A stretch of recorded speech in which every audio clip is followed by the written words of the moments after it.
আসসালামু আলাইকুম রহমতুল্লাহ। যে যেখানে আছেন দেশে অথবা দেশের বাইরে, আশা করি ভালো আছেন। আমি মির্জা তারিকুল ইসলাম আছি আপনাদের সাথে আরেকটা নতুন নিউজটিতে যাওয়ার আগে আমার অনুরোধ, আপনি যদি এই চ্যানেলে নতুন হয়ে থাকেন তাহলে চ্যানেলটিকে সাবস্ক্রাইব করে বেল বাটনটি অন করে দিয়ে আমাদের সাথে থাকবেন। ভিউয়ার্স, চলুন নিউজটিতে কী লিখেছে আগে আমরা সেটা দেখি। মাদ্রাসা কমিটিতে সভাপতি হতে লাগবে স্নাতকোত্তর ডিগ্রি, এটা হেডলাইন করেছে নিউজটির।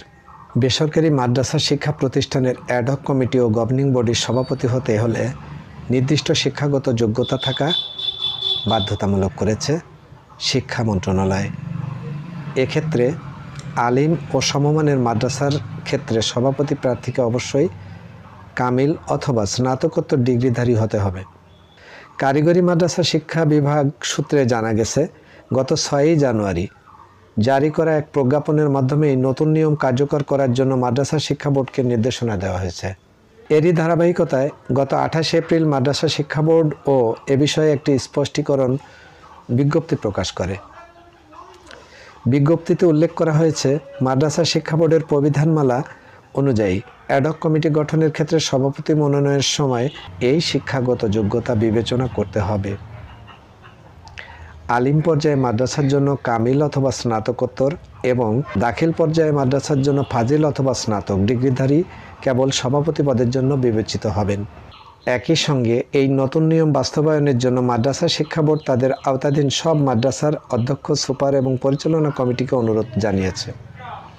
উল্লেখ্য, শিক্ষা মন্ত্রণালয়ের এই পদক্ষেপ বেসরকারি মাদ্রাসাগুলোকে ব্যবস্থাপনা কমিটিতে মানসম্মত নেতৃত্ব, নির্বাচন এবং প্রশাসনিক কার্যক্রম আরও স্বচ্ছতা ও জবাবদিহিতা নিশ্চিত করবে বলে মনে করেন সংশ্লিষ্টরা।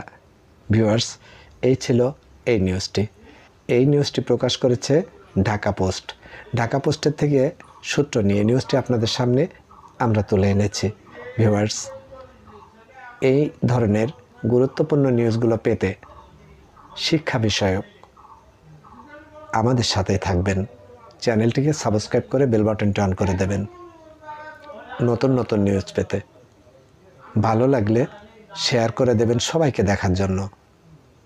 আজ আর নয়, আমি মির্জা তারিকুল ইসলাম এত সময় আপনাদের সাথে ছিলাম।